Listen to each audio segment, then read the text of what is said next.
Marjorie and Planty. Thank you. Good afternoon, everyone. So after all this digital stuff you just saw, I'm gonna talk about physical, ordinary green plants. The things you see here. Because, well, plants are just ordinary things. They create oxygen, take care of, well, healthy environment. But there's so much more you can do with it. So let me show you what our idea is. This is how our office spaces most of the time look. So it's dark, it's gray, and there's no plant inside. And the same holds for classrooms. There's a good reason this little girl is looking outside where it's green and where the plants are, because they're actually much more inspiring than the grayness and the darkness of the classroom. And our streets don't look any different. There's a lot of concrete, a lot of solid surfaces, hardly any green in the streets. And if you look at the buildings, it's more or less the same story. Now, that's not only boring, but it's actually a bad thing as well, because due to climate change, extreme weather events are increasingly becoming part of our lives. And we can see that most of our urban environments are not suited to cope with all these extreme weather events. Lots of floods, and you can't, like the water can't flow away because of all the concrete. Now you could put plants in the city to avoid part of that problem, so that you got some stormwater retention. But it's not that easy, right? Kermit already said it like decades ago. I don't know if you remember the song. And like this. It's not easy being green, having to spend each day the color of the leaves, when I think it could be nicer being red or yellow or gold, or something much more colorful like that. You know, that was the song. Anyway, so we came up, thank you, with a solution to make it a bit more easy to actually include green in our cities. So at Planty, we're a company from the Netherlands, and we produce electricity with living plants. So while the plant is growing, we can directly harvest electricity without harvesting the plant. Works day and night, summer, winter. And I'll show you shortly how that works. So basically, the plant produces organic matter, uses part of it for its own growth, and what's left over is excreted around the plant roots into the soil. And bacteria around the roots break down the organic matter, and they release electrons in the process. So we capture the electrons, transfer them to a counter electrode, and basically you've got a battery. So in this way, we could generate electricity while the plant just keeps growing, because we're using waste products, we're based on natural processes. Now what does that look like? Well, it could look like this. This is one of our latest products. It's already on the market, and you could, for example, put it in offices. So this is what your office could look like. It's much more fun, right? It's more inspiring. The air quality increases, and you produce energy.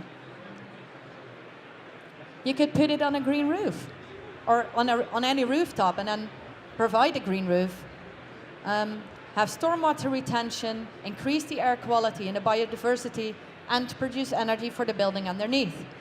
This is an existing green roof in the Netherlands with our technology in it.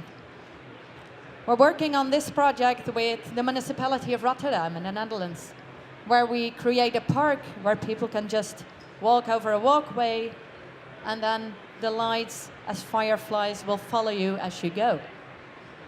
Again, water retention.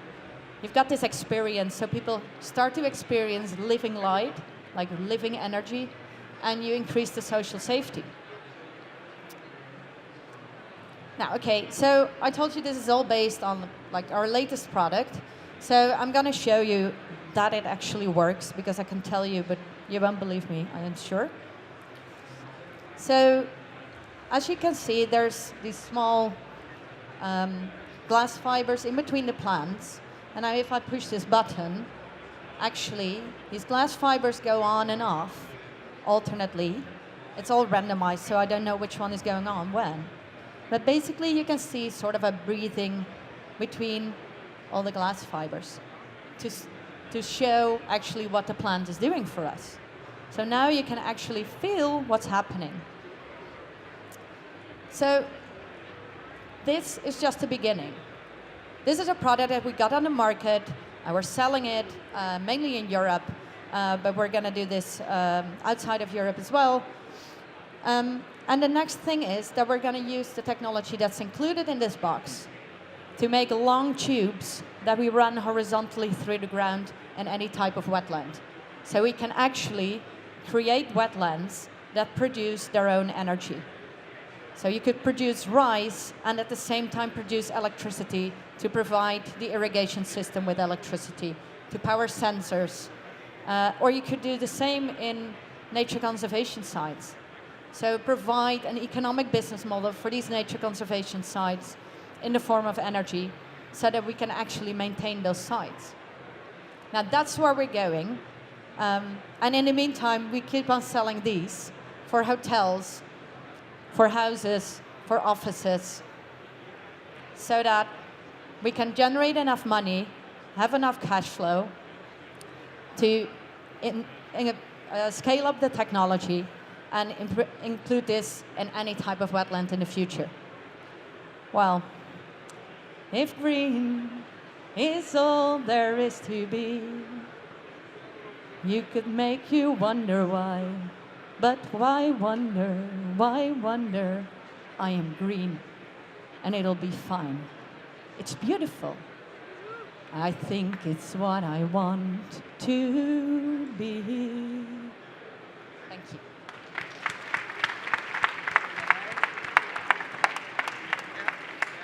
All right, judges.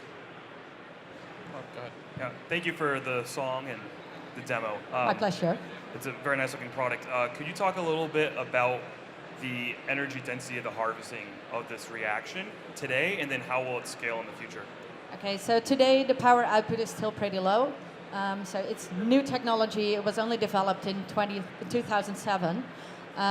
So it's early stage. Right now we produce about 0.1, 0.2 watts per square meter, but continuously. So, and in the future it will go up. We're hoping to get it up to about 0.5 watts per square meter, which would actually mean that we can run several households on a hectare scale, fully self-powered. On the other hand, I always discuss with other people that asking how much power it produces per surface area is basically not the question to ask, because it adds up to other applications for the plants, because they just stay there. So if you grow rice, it's not the question so how much power you produce, but is the power you produced, so is the benefit higher than the original cost? Like that's the metrics we're looking for. And part of cost, what are some of the costs involved with this? Is there any issue with the soil quality after you install this? Or Sorry? Are there any issues with soil quality after you install it, or any other side effects? No, actually we've done a lot of research together with the Netherlands Institute for Ecology, which has shown that we actually create or sustain a very biodiverse system, and that there's not something that we do actually change on the microbiology in the soil.